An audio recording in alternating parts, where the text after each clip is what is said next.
जय गौ माता, जय ठाकुर जी, धनराज प्राकृतिक फार्म, नारायण भाई वसरा, गुजरात, राजकोट, उपलेटा।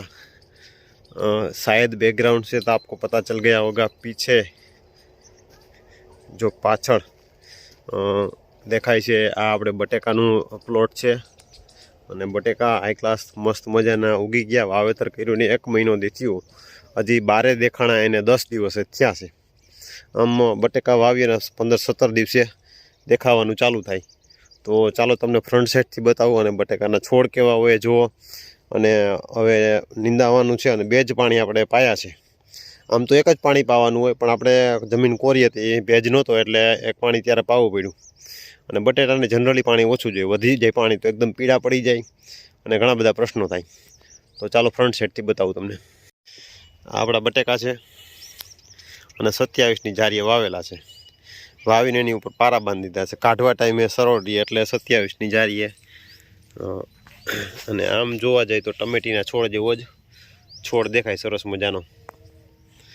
અને હવે 1-2 દિવસમાં નીંદવાનું છે, નીંદી અને પછી પાણી આપવાનું છે। આમ સરસ મજાની હાઈ ક્લાસ હાયરું પૂરાઈ ગઈ છે। અને આમાં જનરલી બીજો કાંઈ એવો બધો કાંઈ ખાસ રોગ તો નથી આવતો ઉપરથી, પણ થ્રિપ્સનો ને એવો એટેક કરીએ તો એ વસ્તુનું ધ્યાન રાખવું પડે। પછી આને મૂળને પોષણ મળે એ વસ્તુને આપણે કરવાનું રહીએ, કેમ કે આમાં લીલી પોપટીન સફેદ માખીને એનો વધારે પડતો એટેક જોવા મળ્યો છે। આપણે પ્રાકૃતિક વાવેતર કરીએ એના આમ તો 6 મહિના હાલ ભાઈ, સોરી 6 વર્ષ થઈ ગયા, અને રેગ્યુલર બટેકા વાવી અને 4 વર્ષ થઈ ગયા। પ્રાકૃતિક બટેટા લગભગ સૌરાષ્ટ્રમાં પ્રથમ વખત આપણે વાવેલા ને સારામાં સારી આપણી બટેકાની હાઇટ ને એવું બધું છે। એટલે આ આપણા પ્રાકૃતિક ઘઉં છે અને હજી 3 જ પાણી પાયા છે અને 40 દિવસના થયા છે। રેગ્યુલર આપણે ફોટોના અપલોડ કરતા જ રહીશું, ક્યારેક બાય ચાન્સ આગળ પાછળ થઈ જાય છે। ઘઉંના ફોટા રેગ્યુલર હોય, બટેકાના ફોટા હવે રેગ્યુલર થઈ જશે કે કેવા થયા, કેવા વધે છે। તો તમે જોડાયેલા રહેજો। તમે પણ આવું જો કંઈ કરવા માગતા હોય થોડું ઘણું તો ચોક્કસ સલાહ સૂચન માટે આવકારીએ છીએ। અને અમારા વિડીયો સાથે જોડાયેલા રહેજો, જેથી કરીને શું કરીએ છીએ, કેમ કરીએ છીએ ને કેવી રીતે કરીએ છીએ એ બધી જ વસ્તુ તમને જાણવા મળશે। અને આ બટેકા હવે એકદમ હાઇટ પકડશે ઘા અને આને નીંદી અને પાછા થોડા પારા ચડાવવાનો પ્લાનિંગ કરવાનું રહેશે। જનરલી દર વર્ષે 1.5 વીઘા જેવા હોય, પણ આ વર્ષે 1/2 વીઘા જેવા જ છે।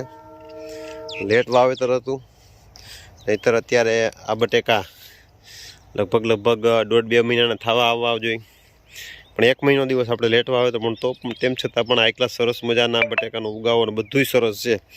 અને ઠંડી આ વર્ષે લેટ થઈ, એમ વાવેતરે પણ લેટ થયું।